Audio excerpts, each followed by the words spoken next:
शुभ सकाळ।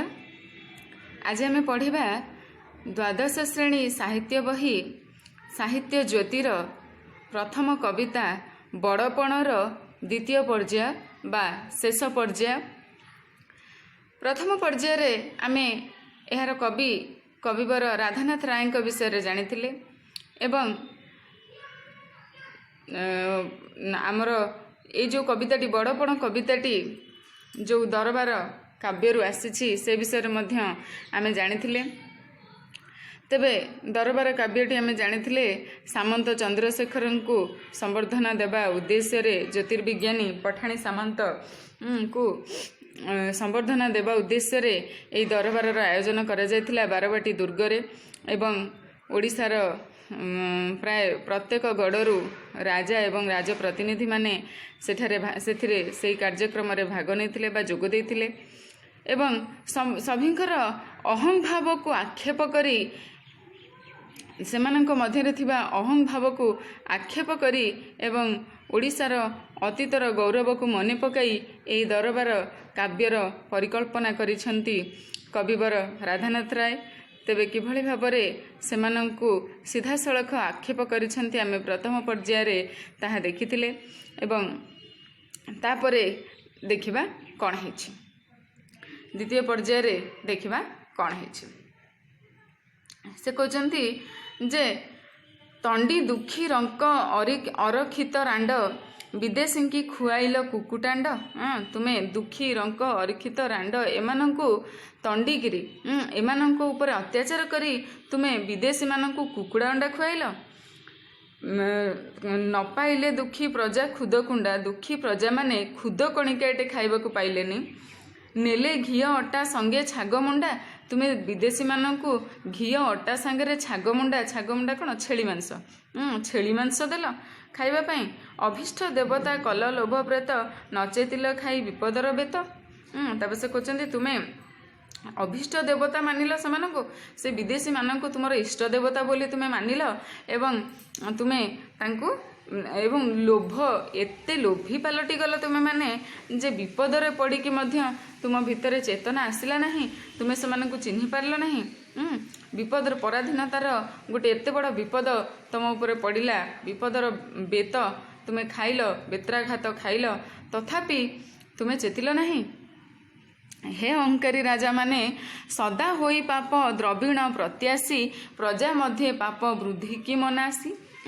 तुम्हें कौन सबु बेले कौन कल ना पाप द्रविण प्रत्याशी तुमे पाप रूपक धन बढ़ावा सब बेले इच्छा प्रकाश कल पाप द्रविण प्रत्याशी।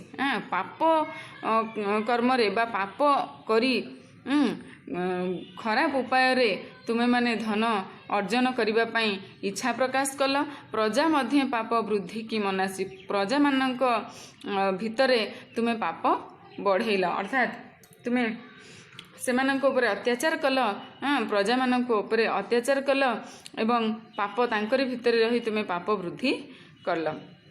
रही था टाकी करी जरिमाना धने पुराइबा लागी मालखाना।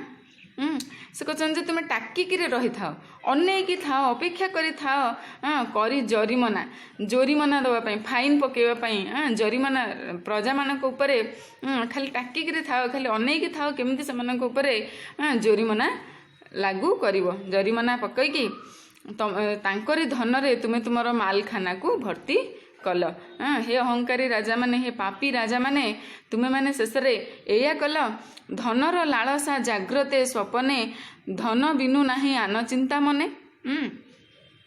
तुमे जाग्रत स्वप्न रे दिवा स्वप्न चाहे चाहे तुमे स्वप्न देखु था खाली अनेकरी दिन बेला भी स्वप्न रे धन को देखु था धनर लालसा प्रति मुहूर्त रे तुम मन भितर रही धन बिना तुमर अन्य चिंता किछि नाही तुमे धन बिना अन्य किछि चिंता करू नाह हैला। तापर कहचंती जे धनर साफल्य सुव्यय केवल धनर साफल्य सेतेबेले मिली थाए धनर सफलता सेतेबेले मिली थाए जेतेबेले से सुव्यय हुए अर्थात भल बाटरे ठीक बाटरे तार व्यय करा जाए। जदि ठीक बाटरे धनर व्यय न करा जाए ताहले ताहा ସଫଳ ହେଇ ନଥାଏ। ତ ସେ କହୁଛନ୍ତି ଧନର ସାଫଲ୍ୟ ସୁବ୍ୟୟ କେବଳ ଯକ୍ଷ ପ୍ରାୟ ତାକୁ ଜଗି କେଉଁ ଫଳ। ଯକ୍ଷ ଭଳିଆ ତାକୁ ଜଗିକିରି କ'ଣ ଫଳ ମିଳିବ? ତୁମେ ଯେଉଁ ଧନକୁ ଯକ୍ଷ ଭଳିଆ ଜଗିକି ଅଛ, ଯକ୍ଷ ତୁମେ ଜାଣିଥିବ ଗୋଟେ ପୌରାଣିକ ଚରିତ୍ର, ଯିଏକି ଧନର ଦେବତା ଆମର କିଏ ଅଛନ୍ତି? କୁବେର। କୁବେରଙ୍କ ଭଣ୍ଡାରକୁ ଯିଏ ଜଗିକି ରହେ ତା ନାଁ ହେଉଛି ଯକ୍ଷ ହେଲା। କୁବେର ଧନର ଦେବତା କୁବେରଙ୍କର ଭଣ୍ଡାରର ଜଗୁଆଳି ହେଉଛି ଯକ୍ଷ। ସେ କହୁଛନ୍ତି ତୁମେ ଯକ୍ଷ ଭଳିଆ ଧନକୁ ଜଗିକିରି ଅଛ, କ'ଣ ଲାଭ ସେଥିରେ? ଧନର ଯଦି ଠିକ୍ ବାଟରେ ତୁମେ ପ୍ରଜା ମଙ୍ଗଳରେ ଯଦି ତୁମେ ବ୍ୟୟ ନ କଲ ତାହେଲେ ଏତେ ଧନ ରଖିକି କ'ଣ ଲାଭ? ମଞ୍ଚେ କେତେ ଆସି କେତେ ଗଲେ ଭାଇ, କିଏ ନେଇଗଲେ କି ଧନ ମୁଣ୍ଡାଇ। ଏ ମଞ୍ଚପୁରରେ ଅର୍ଥାତ୍ ଏ ପୃଥିବୀ ପୃଷ୍ଠରେ, ଏ ପୃଥିବୀ ପୃଷ୍ଠକୁ କେତେ ଆସିଲେ କେତେ ଗଲେ ଭାଇମାନେ। ସେ କହୁଛନ୍ତି କବିବର ରାଧାନାଥ ରାୟ ସିଧାସଳଖ ଭାବରେ ଆକ୍ଷେପ କରୁଛନ୍ତି ରାଜାମାନଙ୍କୁ ବା ରାଜ କର୍ମଚାରୀମାନଙ୍କୁ ଯେ ଏ ପୃଥିବୀ ପୃଷ୍ଠରେ କେତେ ଆସିଲେ କେତେ ଗଲେ ଭାଇ, କିଏ କ'ଣ ନେଇଗଲେ, କିଏ ନେଇଗଲେ କି ଧନ ମୁଣ୍ଡାଇ। କେଉଁ ଧନ କିଏ ମୁଣ୍ଡେଇକି ନେଇକି ଗଲେ? ସମସ୍ତେ ସବୁ କିଛି ଛାଡ଼ିକିରି ଗଲେ। ପଡ଼ି ତ ରହିଲେ ପଛେ ହାତୀ ଘୋଡ଼ା, ପଡ଼ି ତ ରହିଲା ସୁନା ରୂପା ତୋଡ଼ା ହେଲା। ପଛରେ ହାତୀ ଘୋଡ଼ା ଯାହା ରଖିଥିଲେ, ସୁନା ରୂପା ତୋଡ଼ା ଯାହା ରଖିଥିଲେ, ସେ ସବୁ ତାଙ୍କ ପଛରେ ପଡ଼ିକିରି ରହିଲା, କେହି ସାଙ୍ଗରେ ନେଇକି ଗଲେ ନାହିଁ। ସମସ୍ତେ ଆସିଥିଲେ ଏକା, ଗଲେ ବି ଏକା, ଖାଲି ହାତରେ ଆସିଥିଲେ ଖାଲି ହାତରେ ଗଲେ, କେହି କିଛି ନେଇକି ଗଲେ ନାହିଁ। କିଏ କ'ଣ ନେଇଗଲା? କୁବେର ଭଣ୍ଡାର ପଡ଼ି ତ ରହିଲା ରତନେ ଭାସ୍ୱର, କୁବେର ଭଣ୍ଡାର ସମ ଗନ୍ତା ଘର। ପଡ଼ିକିରି ରହିଲା ରତ୍ନରେ ଭାସ୍ୱର, ରତ୍ନରେ ଧନ ରତ୍ନରେ ସୁନ୍ଦର ଦେଖାଯାଉଥିବା କୁବେର ସେମିତି ପଡ଼ିକି ରହିଲା କୁବେର ଭଣ୍ଡାର ସମ ଗନ୍ତାଘର। କୁବେର ଭଣ୍ଡାର ଭଳିଆ ଯେଉଁ ଗନ୍ତାଘର, ଯେଉଁ ମାଲଖାନା ତମେ ମାନେ ସବୁ ତିଆରି କରିଛ ବା ତୁମ ପୂର୍ବପୁରୁଷମାନେ ବି ତିଆରି କରିଥିଲେ, ସେ ସବୁ ପଡ଼ିକିରି ରହିଲା। କିଏ ରାଜା ସାଙ୍ଗରେ ସେ ସବୁ ଚାଲିଗଲା? କେହି ଗଲେ ନାହିଁ। ଜାଣିବାକୁ ଆଉ ନାହିଁ ଧରାଖଣ୍ଡ, ବୋଲି କଲେ ଯେହୁ ଅଶ୍ରୁସିକ୍ତ ଗଣ୍ଡ। ଜାଣିବାକୁ ଆଉ ନାହିଁ ଧରାଖଣ୍ଡ ହେଲା।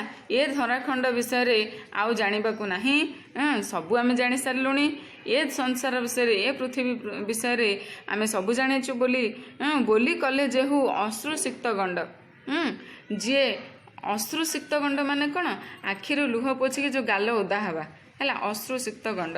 ଅର୍ଥାତ୍ ତୁମେ ସଂସାରରେ ତୁମେ ହିଁ ସବୁ କିଛି ବୋଲି, ତୁମେ ରାଜା ହେଲ ବୋଲି, ତୁମେମାନେ ସଂସାରରେ ତୁମେ ହିଁ ସର୍ବେ ସର୍ବ ବୋଲି ଯେଉଁ ପ୍ରଜାମାନଙ୍କୁ ଦୁଃଖ ଦେଉଛ, ତାଙ୍କ ଆଖିରେ ଯେଉଁ ଲୁହ ଦେଉଛ, ତାଙ୍କ ଆଖିରୁ ଲୁହ ବୋହି ତାଙ୍କ ଗଣ୍ଡ ଓଦା ହେଇଗଲାଣି, ଅର୍ଥାତ୍ ତାଙ୍କ ଗାଲ ଓଦା ହେଇଗଲାଣି ଆଖିରୁ ଲୁହ ବୋହିକି। ତୁମେ ସେଟା କେବେ ଦେଖୁଛ କି କେବେ ଅନୁଭବ କରୁଛ?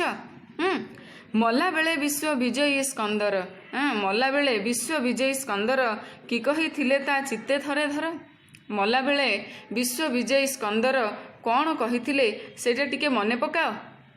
ସ୍କନ୍ଦର କିଏ? Alexander the great. Alexander the great ସେ ମଲାବେଳେ କ'ଣ କହିଥିଲେ ସେଇଟା ଟିକେ ମନେ ପକାଅ।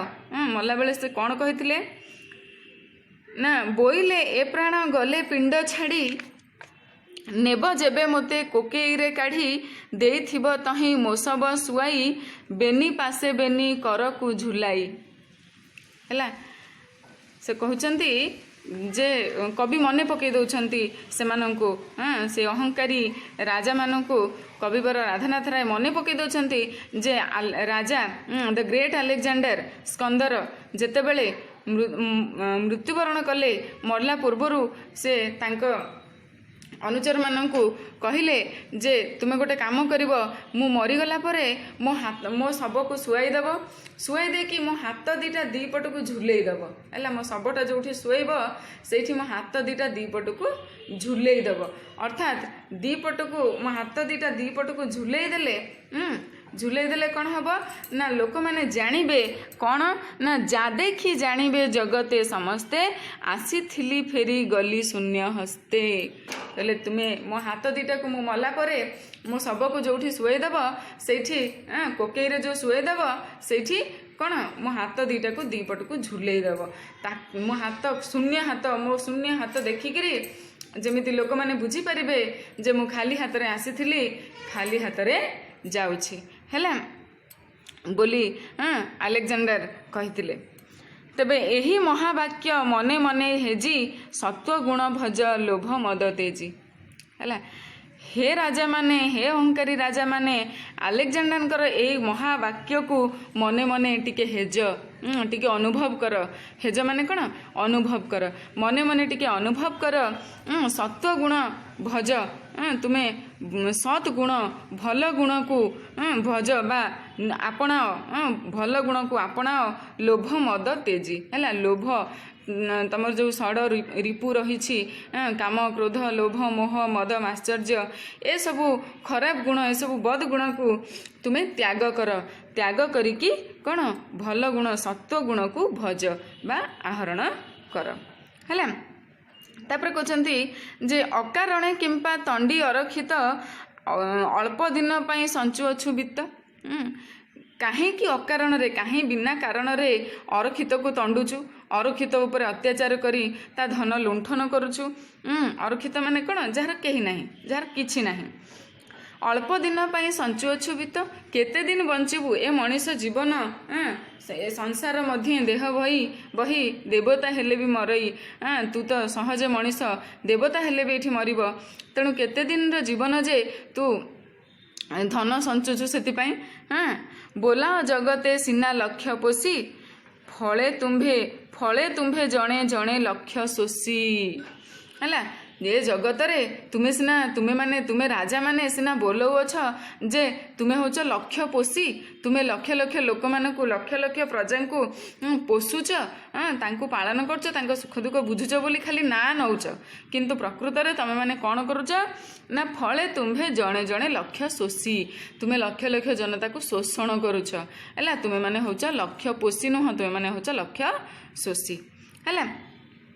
ଗଣିକା ଓକିଲ ଛାମୁଆ ପୋଷଣ ଲାଗି କର କିମ୍ବା ପ୍ରଜାଙ୍କୁ ଶୋଷଣ ହେଲା। ତୁମେମାନେ ଗଣିକା ଓକିଲ ଆଉ ଛାମୁଆ ଏମାନଙ୍କୁ ପୋଷିବା ପାଇଁ, ଛାମୁଆ ପୋଷଣ ଲାଗି କର କିମ୍ବା ପ୍ରଜାଙ୍କୁ ଶୋଷଣ, ଏମାନଙ୍କୁ ପୋଷିବା ପାଇଁ ତୁମେ କାହିଁକି ଅକାରଣେ ପ୍ରଜାମାନଙ୍କୁ ଶୋଷୁଛ। ଗଣିକା ମାନେ କ'ଣ? ଦେହଜୀବୀ ଯେଉଁମାନଙ୍କୁ କହନ୍ତି, ବେଶ୍ୟା ଯେଉଁମାନେ, ସେମାନଙ୍କ ପ୍ରତି ତୁମେ ଆକର୍ଷିତ ହେଉଛ ଏବଂ ବିବାଦରେ ପଡ଼ିକି ତୁମ ନାଁରେ ଅନେକ କେସ୍ ହେଉଛି, ଓକିଲ ଖର୍ଚ୍ଚ ଦେଉଛ, ଓକିଲ ଲଗାଉଛ, ସେଥିପାଇଁ ପଇସା ଖର୍ଚ୍ଚ କରୁଛ। ଛାମୁଆ ମାନେ ଯେଉଁମାନେ ତୋଷାମଦ କରନ୍ତି, ତୁମକୁ ସବୁ ଖୋସାମଦ କରିକି ତୁମ କାନ ଭରୁଛନ୍ତି, ସେମାନଙ୍କୁ ତୁମେ କାହିଁକି ପୋଷୁଛ? ଗରିବ ପ୍ରଜାମାନଙ୍କ ଠାରୁ ଧନ ଲୁଣ୍ଠନ କରି ଏଇମାନଙ୍କୁ ତୁମେ ପୋଷୁଛ। ଅଭିଶପ୍ତ ରାଶି ରାଶି ପାପବିତ୍ତ, ସେ କହୁଛନ୍ତି ପ୍ରଜା ରକ୍ତ ସ୍ୱେଦ ଲୋତକେ ଅର୍ଜିତ। ଅଭିଶପ୍ତ ରାଶି ରାଶି ପାପବିତ୍ତ ହେଲା। ପ୍ରଜାମାନଙ୍କର ରକ୍ତ ସ୍ୱେଦ ଆଉ ଲୋତକେ, ପ୍ରଜାମାନଙ୍କର ରକ୍ତ ବୁହା, ଝାଳ ବୁହା ଆଉ ଲୁହ ବୁହା, ତାଙ୍କ ପ୍ରଜାମାନେ କେତେ କଷ୍ଟରେ ଲୁହ ବୁହାଇ, ଲହୁ ବୁହାଇ, ଝାଳ ବୁହାଇ ଯେଉଁ ଧନ ଅର୍ଜନ କରିଛନ୍ତି, ତାକୁ ରାଶି ରାଶି ଧନ ତୁମେ ତାକୁ ପାପ ଆକାରରେ, ଅଧର୍ମରେ ତୁମେ ତାକୁ ଲୁଣ୍ଠନ କରୁଛ। ତେଣୁ ତୁମ ପାଇଁ ସେଟା ପାପବିତ୍ତ, ଅର୍ଥାତ୍ ତୁମ ପାଇଁ ସେଟା ପାପ ଧନ, ତୁମ ପାଇଁ ସେଟା ପାପ ଧନ। ପ୍ରାୟଶ୍ଚିତ ବ୍ୟୟ ନ କରି ଯତନେ, ପାପ ଅର୍ଜୁଅଛ ପାପର୍ଜିତ ଧନେ ହେଲା। ତୁମେ ଯେଉଁ ସେଇ ପାପ ଅର୍ଜିତ ଧନକୁ ଆଣୁଛ, ପାପ ଧନ ଯେଉଁ ତୁମେ ଆଣୁଛ, ପ୍ରଜାମାନଙ୍କର ଧନ ତୁମେ ଯେଉଁ ଲୁଣ୍ଠନ କରିକି ଯେଉଁ ପାପ ଧନ ଅର୍ଜନ କରୁଛ, ତାକୁ ତୁମେ ପୁଣି ଖର୍ଚ୍ଚ ନିଜର ପ୍ରାୟଶ୍ଚିତରେ ଖର୍ଚ୍ଚ କରୁନ। ତାକୁ କେମିତି ଖର୍ଚ୍ଚ କରୁଛ ନା ଆହୁରି ପାପ ଅର୍ଜନ କରିବା ପାଇଁ ଖର୍ଚ୍ଚ କରୁଛ ହେଲା। ତାକୁ ତୁମେ ଆହୁରି ପାପ ଅର୍ଜନ କରିବା ପାଇଁ ଖର୍ଚ୍ଚ କରୁଛ।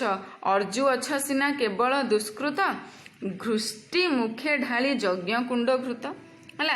ତୁମେ କ'ଣ କରୁଛ ନା କେବଳ ଦୁଷ୍କୃତ ଅର୍ଜନ କରୁଛ।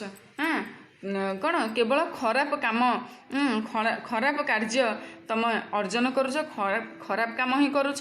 କ'ଣ କରିକି ନା ଘୃଷ୍ଟି ମୁଖେ ଢାଳି ଯଜ୍ଞ କୁଣ୍ଡ ଘୃତ। ଘୃଷ୍ଟି ମାନେ ହେଉଛି କ'ଣ? ଘୁଷୁରୀ ହେଲା। ଘୁଷୁରୀ ମୁହଁରେ ଯଜ୍ଞ କୁଣ୍ଡର ଘିଅ ଢାଳି ଦେଇକି ତୁମେ କେବଳ ପାପ ଅର୍ଜନ କରୁଛ ହେଲା। से कहते घुषुरी घुषुरी को मान विदेशी शासक मान से कहते जे विदेशी शासक मैंने होती घुषुरी से मुहरे तुम्हें घी ढालुछ घी ढालुछ अर्थात से नहीं तुम्हें सबकि देउछ। ए अप्रिय सत्य छल को न धरी निज श्रेय देख चित्ते चिंता करी। है कवि कहते जे मु जो ये अप्रिय सत कथा तुमको सीधा सीधा कहूची या तुम्हें मनरे धर नहीं। ए कथा को मनरे न धरिकी तुम्हें मो उपरे राग न करिकी मो उपरे रोष न करिकी आकु मनरे न धरिकी तुम्हें कौन कर थरे चिंता कर। हाँ तुम्हें केते श्रेय निज श्रेय निजे देख तुम्हें तुम श्रेष्ठत्व को तुम्हें देख तुम्हें जो भावुच जो तुम्हें माने राजा तुम्हें माने श्रेष्ठ प्रजा पालन करुछ तुम्हें निजर श्रेष्ठत्व को हेज मनरे चिंता कर अनुभव कर तुम श्रेष्ठत्व को। भग्न घटू आहा सलील जेसन सरी जाऊँगी आयु प्रतिक्षण।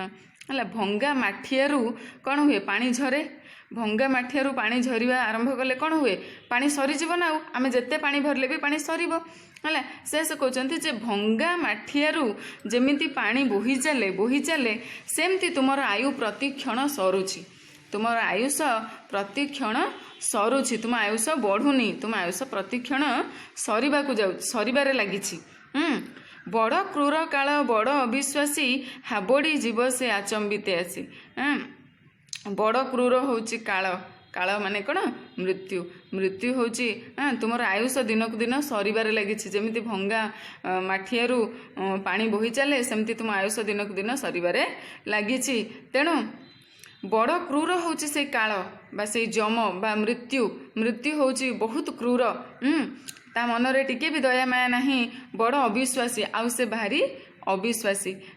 ता मृत्यु को केबे विश्वास करबनी केतेबेले भी से उपस्थित हो जाई पारे सम्मुखरे। तेणु से बड़ अविश्वासी हाबड़ी जीव से आचंबिते आसी आश्चर्य हठात आसिकी से तुमको हाबड़ी जीव तुम सम्मुखरे उपस्थित हो हठात तुम आश्चर्य हो देखिकी। दूरवर्ती जानी काल को जे हसे हसी से ता पछे आसी लुचि बसे। है से कहते जी भावे मृत्यु वर्तमान दूर रे अच्छी मत तो एतिकी वर्ष जमा मत तो कम बयस है मृत्यु तो एबे आहरी बहुत दूर रे अच्छी बोली जे भावे सी हूँ बोका।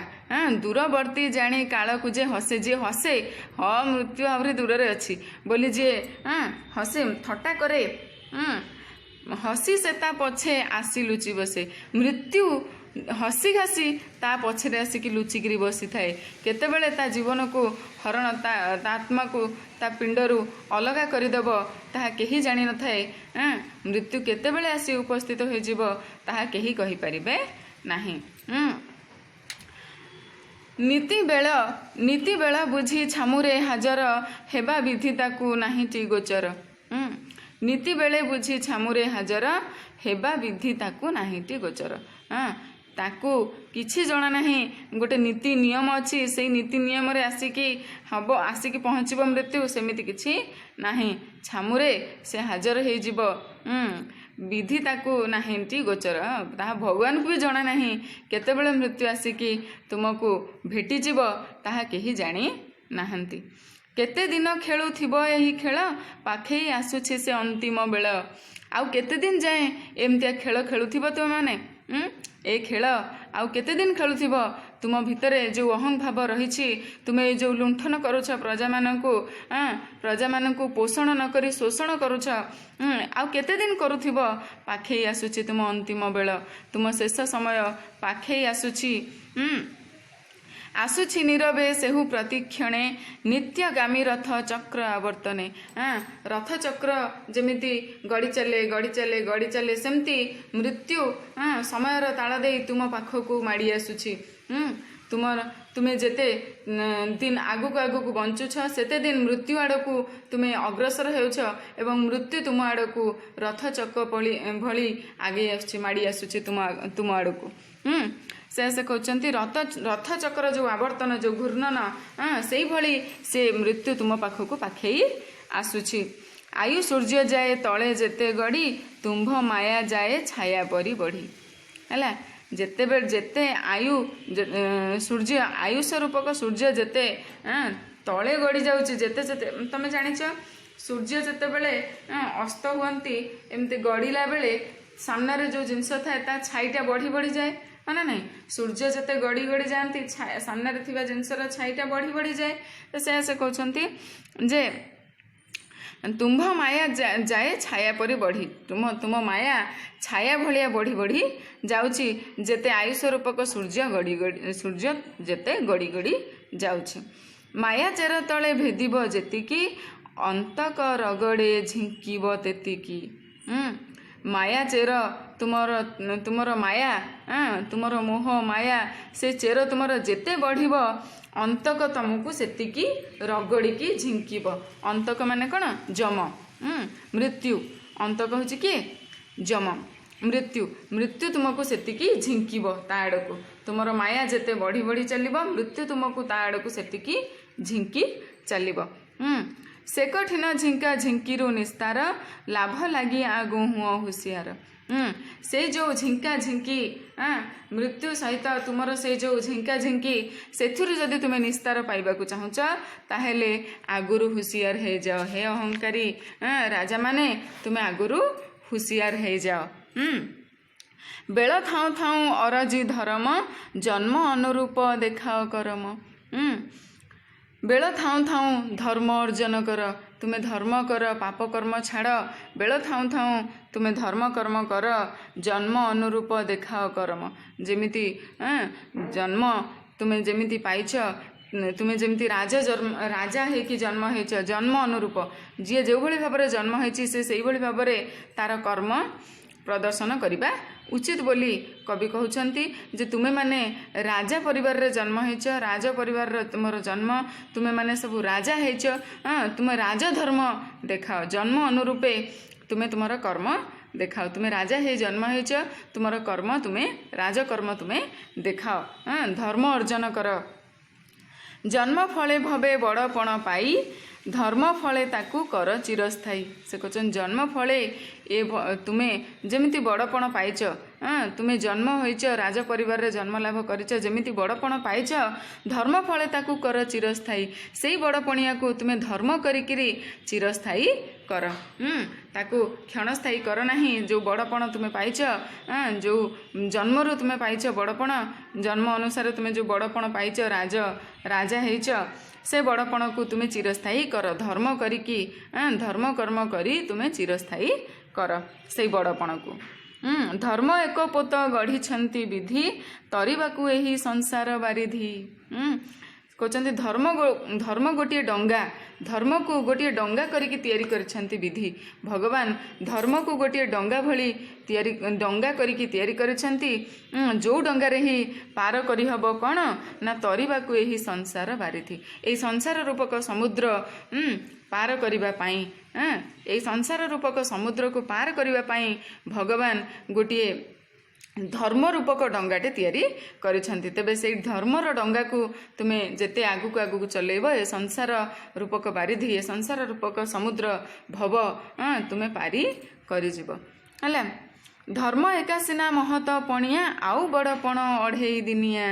ସେ କହୁଛନ୍ତି ଯେ ଧର୍ମ ହେଉଛି ଗୋଟିଏ, ଧର୍ମ ହେଉଛି ମହତ ପଣିଆ, ଆଉ ଯେତେ ବଡ଼ପଣ ତୁମେ ଯେଉଁ ରାଜା ହେଇଛ, ରାଜକର୍ମଚାରୀ ହେଇଛ, ବଡ଼ ପଦବୀରେ ଅଛ, ତୁମ ପାଖରେ ଧନ ଅଛି, ଏସବୁ ବଡ଼ ପଣିଆ ହେଉଛି ଅଢ଼େଇ ଦିନିଆ। କାରଣ ୟାକୁ ଦିନେ ନା ଦିନେ ତୁମେ ନିଶ୍ଚୟ ଛାଡ଼ିକିରି ଯିବ। ମୃତ୍ୟୁ ସମୟରେ ତୁମେ ଏସବୁ ନେଇକି ଯିବ ନାହିଁ। ସେ କହୁଛନ୍ତି ଯେ ଆଉ ବଡ଼ପଣ ସବୁ ଅଢ଼େଇ ଦିନିଆ। ଧର୍ମ ହେଉଛି ଏକା ମହତ ପଣିଆ। ତୁମେ ଧର୍ମ କର, ତାହା ହିଁ ତୁମ ସହିତ ଯିବ ହେଲା। ବଡ଼ପଣ ଭାଇ ଏକା ସିନା ସେହି ଛଡ଼ାଇ କେହି ଯା ନ ପାରଇ ନେଇ। ବଡ଼ପଣ ହେଉଛି କ'ଣ ନା ଏକା ସେଇ ହେଉଛି ବଡ଼ପଣ ଯାହାକୁ କେହି ଛଡ଼େଇ ନେଇପାରିବେ ନାହିଁ ହେଲା। ତୁମେ ଯଦି ତୁମ ଜୀବନରେ ଧର୍ମ କରିଥିବ ତାହେଲେ ସେତିକି ହିଁ ତୁମ ସହିତ ଯିବ, ତାକୁ ତୁମଠାରୁ କେହି ଛଡ଼େଇ ନେବେ ନାହିଁ। ତୁମେ ଯେତେ ବଡ଼ ପଦବୀରେ ଅଛ, କାଲି ତୁମର ମୃତ୍ୟୁ ହୋଇଗଲେ ତୁମ ପଦବୀ ଆଉ କିଏ ନେଇଯିବ। ତୁମେ ରାଜା ହେଇଛ, କାଲି ତୁମେ ଚାଲିଗଲେ ଆଉ କିଏ ରାଜା ହେବ। କିନ୍ତୁ ତୁମେ ଯେଉଁ ଧର୍ମ କରିଥିବ ତୁମ ମୃତ୍ୟୁ ପରେ ମଧ୍ୟ ସେ ଧର୍ମ ତୁମ ସହିତ ହିଁ ଯିବ, ତାକୁ କେହି ନେଇପାରିବେ ନାହିଁ। तापर से कहते जे बड़पण भाई एका सिना से धर्म हूँ गोटे बड़पण छड़ाई कही जा न पारई नहीं जहाँ को कही छड़ाई कि नहीं पारे ना बड़पण से ही अंते सुधा जार सौरभे चहटू थाए ए संसार है कहते जे बड़पण हूँ से ही अंते सुधा जार है जार अंतरे सुधा रही थाए सुधा माने कौन अमृत बड़पण हूँ से जोठी अमृत भरी रही थाए जोठी अमृत भरी रही थाए जोठी बासरे जार बास्नार ए संसार चहटू थाए अर्थात बड़पण हूँ से तुमे एभली कर्म कर जेमिति तुमर सौरभ तुमर गुण ए सारा संसार रे बाजू थिबो संसार जाकरे तुमर सौरभ चहटू थिबो तुम एभली कर्म कर जेमति तुमर बास्ना ए संसार रे चहटिबो सेटा होची प्रकृत बड़पण बड़पणे सिना सेही ताकू गणी जेउ बड़पण द्विलोक साधनी से कहते सेही ताकू ही आमे बड़पण बोली कहबा जे दुई लोकरे साधना दुई लोक साधनी जी दुई लोकरे साधना करि पारिछि हैला जे दुई लोकरे अमर हो पारि अर्थात मर्त्यरे एवं स्वर्गरे स्वर्ग कौन किए देखिछि ना स्वर्ग कहले आमे कहि परिबा जे मृत्यु परे मध्य लोक आमको मने रखिथिबे आम देह चली जीव ए देह नष्ट हेब किंतु आमको लोक मने रखिबे हैला अर्थात से कहते जे दुई लोकरे जीवन रे एवं मृत्यु अवस्था रे जीवित अवस्था रे एवं मृत्यु परे मध्य उभय लोकरे जीवित अवस्था रे एवं मृत्यु परे मध्य मर्त्य रे एवं स्वर्ग रे उभय लोकरे आमर बड़पण जदि बजाय रहिला ताहेले सेटा ही हब प्रकृत बड़पण मृत्यु परे मध्य जदि लोक आमको झुरिले आमको मने पकेले ताहेले सेटा ही हब आमर सबुठारु बड़पण हैला तापर से कहचंती सेही सिना बड़पण जही लागी अंतकर वज्रदंत सेही होची बड़पण जे अंतकर वज्रदांत को भांगी दिए अंतक होची कि जमर वज्रदांत को जे भांगी दिए सही होची प्रकृत बड़पण अर्थात जमर दंत को भांगिबार अर्थ कौन ना जम किए ना मृत्युर देवता जी आमको मृत्यु देव किंतु मृत्यु परे मध्य आमर मृत्यु हब नाही जदि आमे भल काम करिबा सुकर्म करिबा समस्त को प्रजा मानकु सुख शांति रे रखिबा एवं तांको साहाय्य सहयोग करिबा तांको सुख दुख बुझिबा जदि एभली आमे भल काम करथिबा ताहेले सेही बड़पण होची ताहेले आमे मरिगला परे भी तुमे यदि भल काम करिवो हे राजन हे अहंकारी राजा माने तुमे यदि भल काम करिवो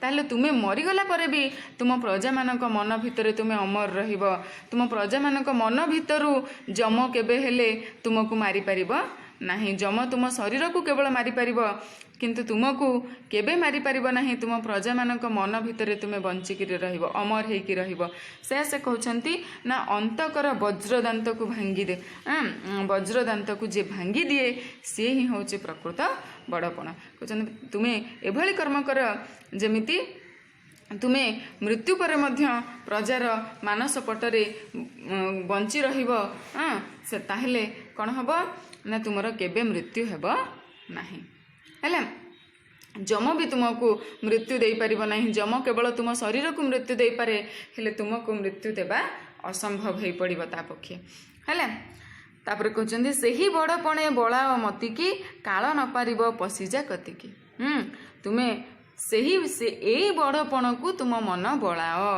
हैला आ ए जो धन हाथी घोड़ा सब देखौच मालखाना सब देखौच ए बड़पण रे मन न बळे कि ए धर्म कर प्रजा पालन कर प्रजा को पोषण कर सेही प्रति सेही बड़पण प्रति की बळाओ मति की तुम मन को सेठी की बळाओ अर्थात तुमे मन करबा पई प्रजा पोषण करबा पई प्रजा मानकु सुख शांति रखिया पई प्रजा मानकु सहाय्य सहयोग करबा पई मन बळाओ सेथरे कोन हबो ना काल न पारिबो କାଳ ନ ପାରିବ ପଶିଯା କତିକି।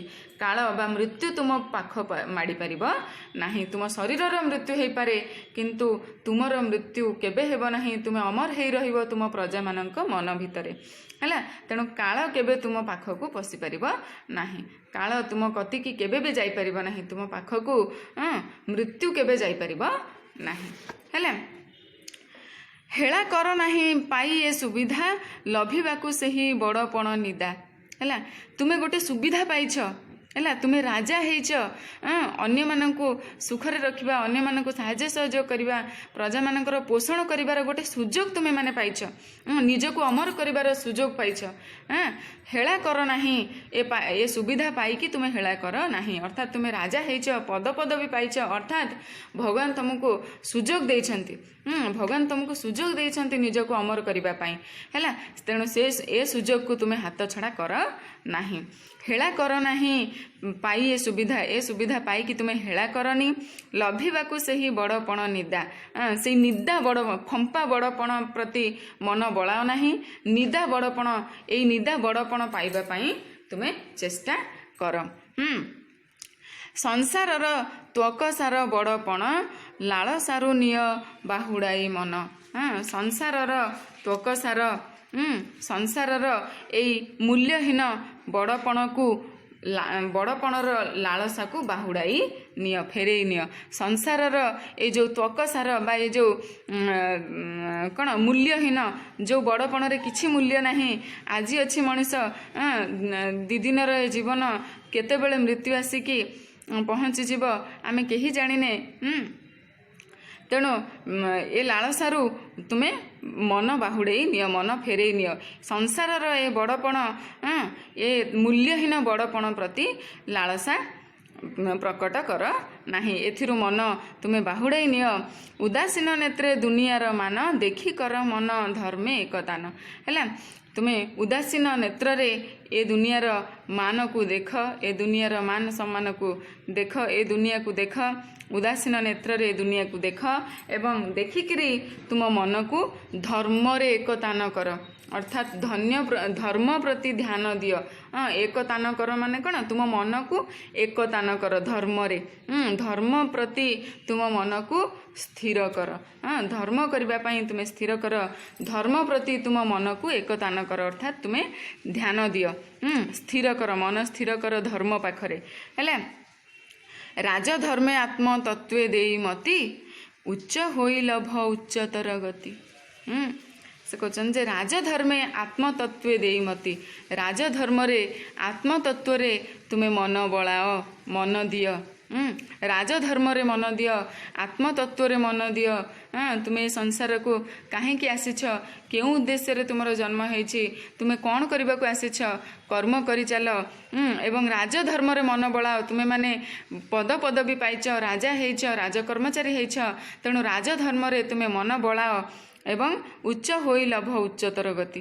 ଉଚ୍ଚ ହୁଅ, ଉଚ୍ଚ ହୋଇକିରି ତୁମେ ଉଚ୍ଚତର ଗତି ଲାଭ କର, ଅର୍ଥାତ୍ ବଡ଼ ପଣିଆ। ଉଚ୍ଚତର ଗତି କ'ଣ? ବଡ଼ ପଣିଆ। ଉଚ୍ଚତର ବଡ଼ ପଣିଆକୁ ଲାଭ କର। ଏଇ ମୂଲ୍ୟହୀନ ବଡ଼ ପଣିଆ ପଛରେ ଦୌଡ଼ ନାହିଁ। ଉଚ୍ଚତର ବଡ଼ ପଣିଆ, ନିଦା ବଡ଼ ପଣିଆ ତୁମେ ଲାଭ କର। ତୁମେ ସୁଯୋଗ ପାଇଛ, ଭଗବାନ ତୁମକୁ ସୁଯୋଗ ଦେଇଛନ୍ତି। ତୁମେ ରାଜା ହେଇଛ, ରାଜକର୍ମଚାରୀ ହେଇଛ, ତୁମ ପାଖରେ ସୁଯୋଗ ଅଛି। ତୁମେ ନିଜକୁ ସାବ୍ୟସ୍ତ କର। ସେ ନିଦା ବଡ଼ପଣ ପ୍ରତି ମନ ବଳାଅ। ଏ ମୂଲ୍ୟହୀନ ବଡ଼ପଣିଆ ପ୍ରତି ତୁମେ ମନରେ ବିତୃଷ୍ଣା ଭାବ ବହନ କର ଏବଂ ଏଇ ଉଚ୍ଚତର ଗତିକୁ ଲାଭ କର। ଉଚ୍ଚତର ବଡ଼ପଣିଆକୁ ତୁମେ ଆପଣାର କର ବୋଲି କବି ପରାମର୍ଶ ଦେଇଛନ୍ତି। ଶେଷରେ ରାଜାମାନଙ୍କୁ ତାଙ୍କର ସିଧାସଳଖ ସେ ଯେଉଁ ଆକ୍ଷେପ କରିଛନ୍ତି ସେଥିରେ ତାଙ୍କ ପ୍ରତି ରୋଷ ନ କରି, ତାଙ୍କୁ ଖରାପ ନ ଭାବି ଏଇଭଳି ସତ୍ ମାର୍ଗରେ ପରିଚାଳିତ ହେବା ପାଇଁ ଉପଦେଶ ଦେଇଛନ୍ତି କବିବର ରାଧାନାଥ ରାୟ ଅହଙ୍କାରୀ ରାଜା ଏବଂ ରାଜକର୍ମଚାରୀମାନଙ୍କୁ। ଉତ୍କଳର ଅହଙ୍କାରୀ ରାଜା ଏବଂ ରାଜକର୍ମଚାରୀମାନଙ୍କୁ ସେ ପୁଣି ଥରେ ଏଇ କବିତାରେ ତାଙ୍କର ଇତିହାସ, ତାଙ୍କର ଅତୀତର ବୀର ପୁରୁଷ, ତାଙ୍କ ପୂର୍ବପୁରୁଷମାନଙ୍କର ବୀରତ୍ୱର କାହାଣୀ ମନେ ପକାଇଛନ୍ତି ଏବଂ ता सहित से माने निजको किभली भावरे सुमार्गरे परिचालना करिवार सुजोग पाई मध्य ताकू व्यवहार करूनांती सेथि प्रति सचेतन करैछंती एवं सेमानकु धर्म करी पाप को पाप र पथरे पाप मार्गरे परिचालित न होई धर्म अर्जन करी मृत्यु को पराजित करबा पई परामर्श दैछंती कविवर राधानाथ राय।